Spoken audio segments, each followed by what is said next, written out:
গতকালকে জুনিয়র ডাক্তাররা লালবাজারে গিয়ে কলকাতা পুলিশ কমিশনার অর্থাৎ সিপিকে যে ডেপুটেশন বা যে দাবিপত্র পেশ করেছে, এই দাবিপত্র পেশ করার একদিন আগে থেকে পুলিশ এবং জুনিয়র ডাক্তাররা তাদের যে নাছোড় মনোভাব নিয়ে দুই পক্ষ দুই দিকে বসেছিল, সেটাকে যে ব্যক্তি অবসান ঘটিয়েছে তাকে অনেক অনেক ধন্যবাদ। তিনি পর্দার আড়াল থেকে এরকম একটি সুন্দর পথ বের করে দেওয়ার জন্য সেই ব্যক্তিকে অনেক অনেক ধন্যবাদ। আমাদের কাছে যতটুকু খবর আছে, যিনি এই পথকে বেছে দিয়েছেন তিনি অত্যন্ত দক্ষ সংগঠক এবং সূক্ষ্ম পলিটিক্যাল মস্তিষ্ক নিয়ে তিনি চলেন। কিন্তু আমাদের আজকে ভিডিওর পর্ব ওটা নয়। ভিডিওর পর্ব হলো প্রথম যখন আর.জি. করের ঘটনাটি ঘটেছিল,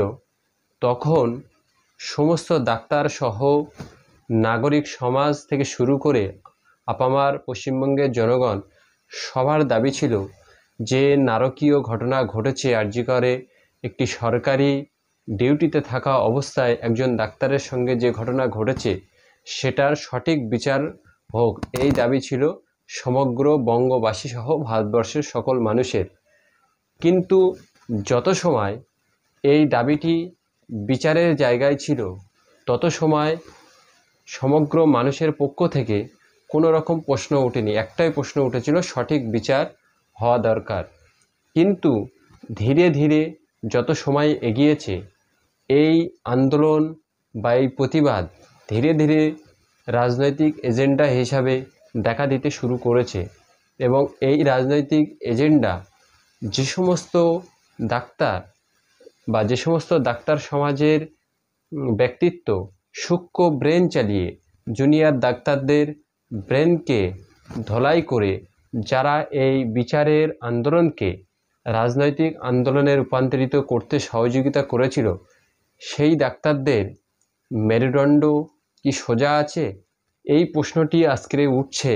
তার কারণ জুনিয়র ডাক্তাররা গতকালকের লালবাজারে গিয়ে পুলিশ কমিশনারকে, কলকাতা পুলিশ কমিশনারকে তাদের দাবিপত্র পেশ করেছে, সঙ্গে প্রতীকী মেরুদণ্ড সোজা উপহার দিয়েছে। অর্থাৎ তারা বোঝাতে চাইছে যে কলকাতা পুলিশ সহ পশ্চিমবঙ্গ পুলিশের মেরুদণ্ড সোজা হোক।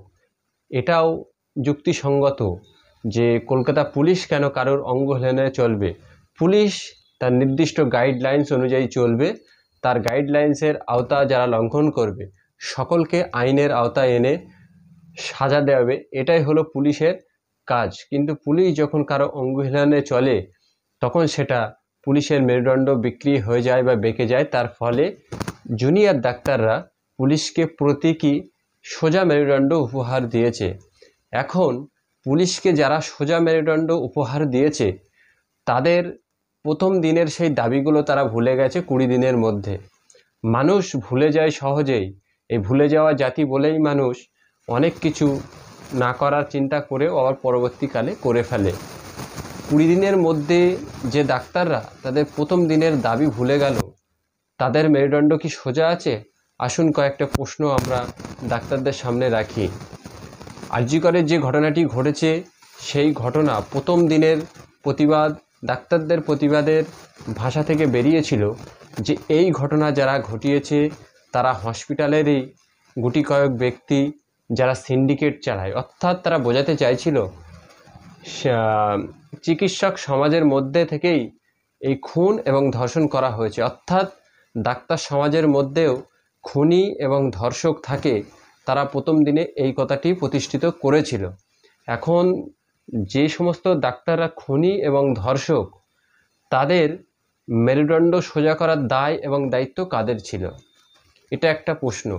যে ডাক্তারদের মেরুদণ্ড সোজা নেই, তারা কিভাবে অন্য সমাজের, অন্য পেশার মানুষের মেরুদণ্ড সোজা করতে পারবে?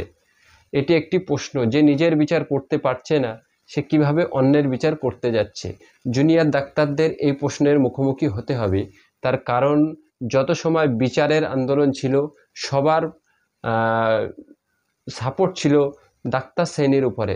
যখন এই বিচারের আন্দোলনকে রাজনৈতিক এজেন্ডা হিসাবে ডাক্তাররাই প্রতিষ্ঠিত করেছে, তখন আমাদের তরফ থেকে প্রশ্ন থাকবে, ডাক্তার সমাজের মধ্যেই যখন খুনি ধর্ষক ঘুরে বেড়াচ্ছে তখন কেন ডাক্তাররা সেটার প্রতিবাদ করেনি?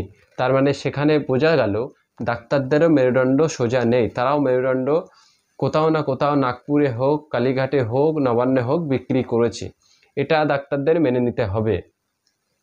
2 নম্বর প্রশ্ন হলো, খুনি এবং ধর্ষক যখন ডাক্তার নিজেই, তাহলে ডাক্তার শ্রেণীর মানুষের সবার আগে প্রতিবাদ বা সবার আগে দোষের আঙুলটি যে ডাক্তার আজকে প্রতিবাদ করছে সেই ডাক্তারের উচিত ছিল ডাক্তার সমাজের দিকেই তার আঙুলটি তুলে ধরার, অর্থাৎ পুলিশের দিকে আঙুল তোলার আগে ডাক্তার সমাজের আঙুলটা ডাক্তারদের দিকেই তোলা উচিত ছিল।